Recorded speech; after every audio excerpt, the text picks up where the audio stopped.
નમસ્તે મિત્રો, આજે વાત કરીએ જયા એકાદશીની. મિત્રો, જયા એકાદશીની શરૂઆત એ વર્ષ 2026માં ગુરુવાર 29 જાન્યુઆરી 2026ના રોજ છે.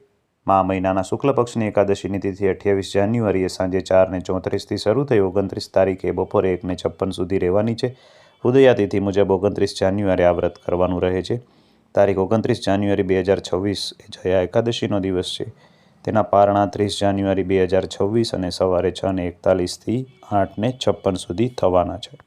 મિત્રો, આ એકાદશીના દિવસે ભગવાન કૃષ્ણ અને ભગવાન વિષ્ણુની પૂજા થાય છે.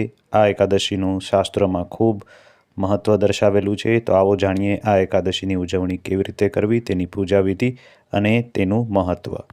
મિત્રો, એક રિક્વેસ્ટ છે, ચેનલમાં જો નવા હોય તો આપ આ ચેનલને અવશ્ય સબસ્ક્રાઈબ કરી દેજો. ધન્યવાદ. આ એકાદશીને ભૌમી એકાદશી પણ કહેવામાં આવે છે. આ દિવસે વ્રત કરવાથી પાપ અને પ્રેતયોનીમાંથી મુક્તિ મળે છે, એવું પણ આ એકાદશીનું મહત્ત્વ છે. મિત્રો, આપણા હિન્દુ ધર્મની અંદર વર્ષમાં 24 એકાદશીઓ આવે છે અને દરેક એકાદશીનું વિશેષ મહત્ત્વ છે. મિત્રો, આ દિવસે એટલે કે જયા એકાદશીના દિવસે ઉપવાસ અને વ્રત કરવાથી સાંસારિક પાપો, પ્રેતયોનીમાંથી મુક્તિ મળે છે. સાથે સાથે 11 કરવામાં આવતી વિષ્ણુ પૂજાને કારણે મોક્ષની પણ પ્રાપ્તિ થાય છે. મિત્રો, અહીંયા આપણે જયા એકાદશીની વાત કરીશું. મહાસુદ એકાદશીને જયા એકાદશી આપણે કહીએ છીએ. મિત્રો, આ એકાદશીના દિવસે ભગવાન વિષ્ણુની, લક્ષ્મીનારાયણ દેવની પૂજા કરવામાં આવે છે અને સાથે સાથે આજના દિવસે વ્રતકથા પણ વાંચવામાં આવે છે. તો આવો જાણીએ જયા એકાદશી વિશે.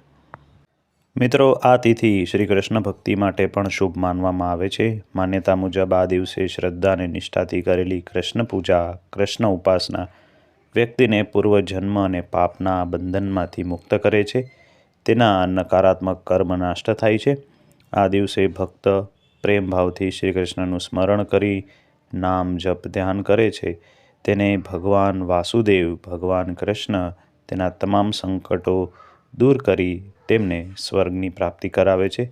જ્યોતિષ મુજબ આ એકાદશી પર કરેલી આરાધના મનોકામના પૂર્ણ કરનારી છે, જેથી ભગવાનની વિશેષ કૃપા ભક્ત ઉપર થાય છે. મિત્રો, આ એકાદશીના નિયમ અને વ્રતની વાત કરીએ તો આ એકાદશીનું વ્રત 2 પ્રકારે થાય છે: નિર્જળા અને ફળાહારી.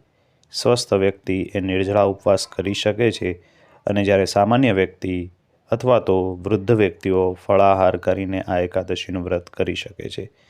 આ દિવસે ભગવાન કૃષ્ણની પૂજા વિશેષ ફળ દેવાવાળી છે. વ્રતમાં ફળ, પંચામૃત,